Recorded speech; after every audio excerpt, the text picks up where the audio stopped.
Pengertian hukum perdata.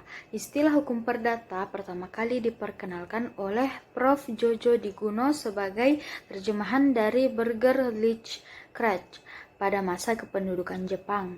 Di samping istilah itu, sinonim hukum perdata adalah civil rights dan privilege. Para ahli memberikan batasan hukum perdata seperti berikut. Van Den mengartikan hukum perdata khususnya pada abad ke-19 adalah suatu peraturan yang mengatur tentang hal-hal yang sangat esensial bagi kebebasan individual seperti orang dan keluarga, hak milik, dan perikatan. Adapun hukum publik memberikan jaminan yang minimal bagi kehidupan pribadi. Pendapat lain yaitu Volmar mengartikan hukum perdata sebagai aturan-aturan atau norma-norma yang memberikan batasan dan oleh karenanya memberikan perlindungan pada kepentingan seseorang dalam perbandingan yang tepat antara kepentingan yang satu dengan kepentingan yang lain dari orang-orang dalam suatu masyarakat tertentu, terutama yang mengenai hubungan keluarga atau hubungan lalu lintas. Dengan demikian, dapat disimpulkan kajian utama dalam hukum perdata adalah mengatur tentang perlindungan antara orang yang satu dengan orang lain. Akan tetapi, dalam ilmu hukum, subjek hukum bukan hanya orang, tetapi juga badan hukum. Jadi, untuk pengertian yang lebih sempurna yaitu keseluruhan kaidah-kaidah hukum baik tertulis maupun tidak tertulis yang mengatur hubungan antara subjek hukum satu dengan yang lain dalam hubungan kekeluargaan dan dalam pergaulan kemasyarakatan. Asas-asas hukum perdata. Hukum perdata dibedakan menjadi dua, yaitu hukum perdata formal dan hukum perdata material. Hukum perdata material mengatur kepentingan-kepentingan perdata setiap subjek hukum. Hukum perdata formal berfungsi menerapkan hukum perdata material apabila ada yang melanggarnya. Hukum perdata di Indonesia secara garis besar diatur dalam Kitab Undang-Undang Hukum Perdata yang disingkat KUHP-DT atau dikenal juga dengan Burgerlich Wetboek yang disingkat BW. BW terdiri dari 4 bagian, yaitu buku 1 memuat hukum tentang orang, buku 2 memuat hukum tentang benda, buku 3 memuat hukum tentang perikatan, dan buku 4 memuat hukum tentang pembuktian dan daluarsa. Berikut asas-asas yang lazim digunakan dalam hukum perdata. Yang pertama, asas yang melindungi hak-hak asasi manusia tercantum dalam pasal 1-3 BW. Yang kedua, asas bahwa setiap orang harus mempunyai nama dan tempat kediaman hukum tercantum dalam pasal 5A dan seterusnya BW. Yang ketiga, asas perlindungan kepada orang-orang yang tidak cakap untuk melakukan perbuatan hukum tercantum dalam pasal 1330 BW. Yang keempat, asas yang membagi hak manusia ke dalam hak kebendaan. Yang kelima, asas hak milik. Asas hak milik itu adalah fungsi sosial, bahwa orang tidak dibenarkan untuk membiarkan atau menggunakan hak miliknya secara merugikan orang atau masyarakat. Yang keenam ada asas pacta sunt servanda, yaitu setiap perjanjian itu mengikat para pihak dan harus ditaati dengan iktikat baik. Yang ketujuh, asas kebebasan dalam membuat perjanjian dan persetujuan, sering juga dikenal dengan asas kebebasan berkontrak. Setiap orang bebas dalam membuat perjanjian bagaimanapun bentuk dan isinya dengan syarat tidak bertentangan dengan kesusilaan, tertib hukum, dan undang-undang yang berlaku, serta masih banyak lagi asas lainnya.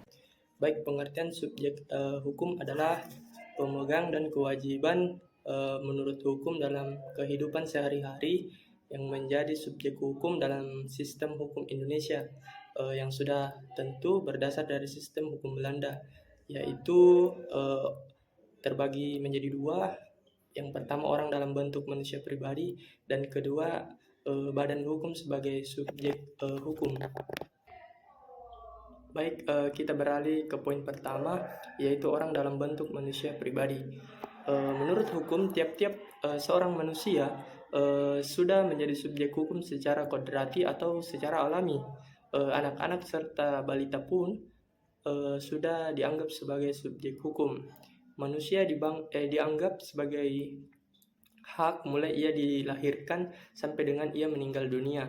Bahkan bayi yang masih berada dalam kandungan pun bisa dianggap sebagai subjek hukum bila terdapat urusan atau kepentingan yang menghendakinya. Namun ada beberapa golongan yang oleh hukum dipandang sebagai subjek hukum yang tidak cakap. Maka dalam melakukan perbuatan-perbuatan hukum, mereka harus diwakili atau dibantu oleh orang lain, seperti anak yang di bawah umur, yang belum dewasa, atau yang belum menikah, dan orang yang berada dalam pengampunan, seperti orang yang sakit ingatan atau mabuk.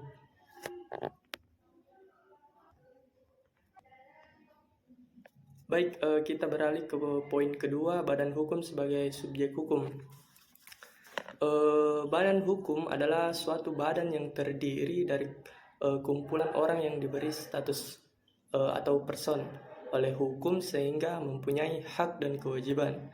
Badan hukum dapat menjalankan perbuatan hukum sebagai pembawa hak manusia, seperti melakukan perjanjian, mempunyai kekayaan yang terlepas dari para anggotanya dan sebagainya. Perbedaan badan hukum dan manusia sebagai pembawa hak adalah badan hukum tidak dapat melakukan perkawinan, tidak dapat diberi hukuman penjara, tetapi badan hukum dimungkinkan dapat dibubarkan. Istilah hukum keluarga berasal dari terjemahan bahasa Belanda yaitu familiars atau terjemahan bahasa Inggris yaitu law of family. Menurut konsep Ali Afandi, hukum keluarga mengatur hubungan yang berkaitan dengan kekeluargaan sedarah dan kekeluargaan karena perkawinan. Pada dasarnya, sumber hukum keluarga dapat dibedakan menjadi dua macam, yaitu sumber hukum keluarga tertulis dan sumber hukum keluarga yang tidak tertulis. Adapun sumber hukum keluarga yang tidak tertulis merupakan norma-norma hukum yang tumbuh dan berkembang serta ditaati oleh sebagian besar masyarakat atau suku bangsa yang hidup di wilayah Indonesia. Sumber hukum keluarga tertulis berasal dari berbagai peraturan, perundang-undangan, jurisprudensi, dan perjanjian. 1. Kekuasaan orang tua. Seorang anak sah sampai ia mencapai usia dewasa berada di bawah kekuasaan orang tuanya selama kedua orang tuanya masih terikat dalam hubungan perkawinan. Dari kekuasaan itu diatur dalam pasal 298 yang berisi dari kekuasaan orang tua itu dibagi menjadi dua bagian. 1. Kekuasaan terhadap pribadi seorang anak. 2. Kekuasaan terhadap kekayaan anak. 2. Perwalian. Perwalian adalah pengawasan terhadap pribadi dan pengurusan harta kekayaan seorang anak yang belum dewasa jika anak itu tidak berada di tanah kekuasaan orang tua. Anak yang berada di bawah perwalian disebut pupil. Ada 3 bagian jenis pupil perwalian, yaitu 1. Perwalian menurut undang-undang dijelaskan dalam pasal 345 bahwa jika salah satu orang tua meninggal, maka perwalian demi hukum dilakukan oleh orang tua yang masih hidup terhadap anak yang belum dewasa. 2. Perwalian dengan wasiat. Menurut pasal 355 ditentukan bahwa tiap orang tua yang melakukan kekuasaan orang tua atau perwakilan berhak mengangkat seorang wali bagi anaknya jika perwalian itu berakhir pada waktu ia meninggal dunia atau berakhir dengan penetapan hakim. Perwalian seperti ini dapat dilakukan dengan surat wasiat atau dengan akta notaris. 3. Pengampuan. Orang yang sudah dewasa tetapi dungu, sakit otak, atau mata gelap harus ditaruh di bawah pengampuan. Sekalipun terkadang ia cakap menggunakan pikirannya, akibat ditaruhnya seorang di bawah pengampuan, perbuatan hukum yang dilakukannya setelah itu semuanya batal dan hukum. Pengadilan akan mengangkat seorang pengampu, sedangkan pengampu pengawas adalah balai harta peninggalan. 4. Adopsi. Adopsi adalah pengangkatan anak oleh seorang dengan maksud untuk menganggapnya anak itu sebagai anaknya sendiri. Adapun hal penting untuk diperhatikan sebagai berikut. 1. Adopsi dapat dilakukan oleh suami istri bersama-sama. Pasal 5 ayat 2 syarat-syarat untuk mengadakan adopsi yaitu pasal 8. 1. Persetujuan melakukan adopsi. 2. Persetujuan ayah ibu dari orang yang diadopsi. 3. Persetujuan dari orang yang diadopsikan sendiri jika ia telah berusia 15 tahun. 5. Keadaan tidak hadir. Keadaan tidak hadirnya seseorang, keadaan di mana seorang meninggalkan tempat tinggalnya dan tidak diketahui di mana orang itu berada. Hukum perikatan. Perikatan berasal dari bahasa Belanda, verbintenis atau bahasa Inggris binding, yang dalam bahasa Indonesia selain diterjemahkan sebagai perikatan, juga ada yang menerjemahkan sebagai perhutangan. Adapun menurut Subekti mendefinisikan bahwa suatu perikatan adalah suatu hubungan hukum antara dua pihak berdasarkan mana pihak yang satu berhak menuntut suatu hal dari pihak yang lain. Dari pihak yang lain itu berkewajiban untuk memenuhi tuntutan tersebut. Menurut pasal 1233 Kitab Undang-Undang Hukum Perdata, tiap-tiap perikatan itu dilahirkan dari perjanjian dan undang-undang. Dalam perikatan minimal ada dua pihak. Pihak ke satu sebagai pihak yang berkewajiban, sebagai pihak yang berhak. Konsekuensinya, bila suatu prestasi dalam perikatan tidak dilaksanakan oleh yang berkewajiban atau sebaliknya, maka secara hukum pihak yang dirugikan dapat menuntut pemenuhan janji itu secara paksa atau menuntut ganti rugi. Pasal 1381 KUH Perdata menentukan beberapa penyebab hapusnya perikatan, yaitu 1. Pembayaran, 2. Penawaran pembayaran tunai diikuti dengan penyimpanan atau penitipan, 3. Pembaruan hutang, 4. Perjumpaan utang atau kompensasi, 5. Percampuran utang, 6. Pembebasan utangnya, 7. Musnahnya barang yang terutang, 8. Kebatalan atau pembatalan, 9. Berlakunya suatu syarat batal yang diatur dalam bab ke-1 KUH Perdata, 10. Lewatnya waktu. Selain sebab-sebab hapusnya perikatan yang ditentukan oleh pasal 1381 KUH Perdata tersebut, ada beberapa penyebab lain untuk hapusnya suatu perikatan, yaitu 1. Berakhirnya suatu ketetapan waktu dalam suatu perjanjian, 2. Meninggalnya salah satu pihak dalam perjanjian, misalnya meninggalnya pemberi kuasa atau penerima kuasa diatur dalam pasal 1813 KUH Perdata, 3. Meninggalnya orang yang memberikan perintah, 4. Karena pernyataan pilot dalam perjanjian match up, 5. Adanya syarat yang membatalkan perjanjian. Hukum waris. Istilah hukum waris berasal dari bahasa Belanda yaitu erfrenis. Pengaturan hukum waris terdapat dalam pasal 830 sampai 1130 KUH Perdata. KUH Perdata tidak ditemukan sama sekali tentang pengertian hukum waris. Pengertian hukum waris hanya dikemukakan oleh beberapa ahli, antara lain menurut hukum kodifikasi. Hukum waris berupa perangkat ketentuan hukum yang mengatur akibat-akibat hukum kekayaan karena kematian seseorang, yaitu pengalihan harta yang ditinggalkan si mati beserta akibat pengasingan tersebut bagi para penerimanya, baik dalam hubungan antar mereka maupun antar mereka dengan pihak ketiga.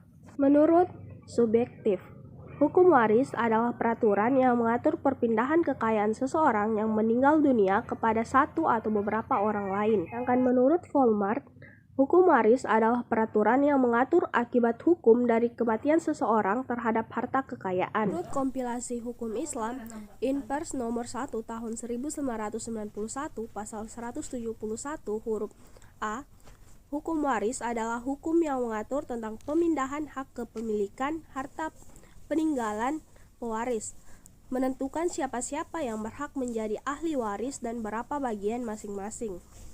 Dari pengertian tersebut dapat ditarik 3 unsur dalam pewarisan. Yang pertama, pewaris, kedua, harta warisan, ketiga, ahli waris. Kedua, pewarisan. Pewarisan terjadi karena 2 hal, yaitu yang pertama, undang-undang. Pewarisan menurut undang-undang terjadi karena pertama, haknya sendiri, kedua, penggantian.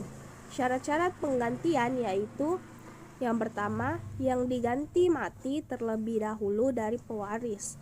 Kedua, yang mengganti adalah keturunan sah dari yang diganti.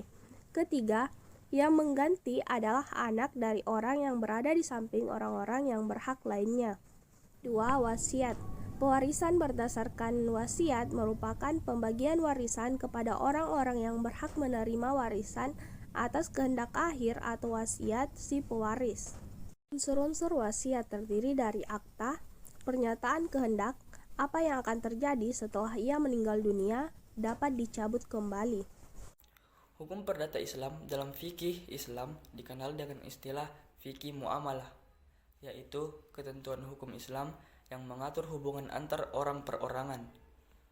Dalam pengertian umum, hukum perdata Islam diartikan sebagai norma hukum yang berhubungan dengan hukum keluarga Islam, seperti hukum perkawinan, perceraian, kewarisan, wasiat, dan perwakafan.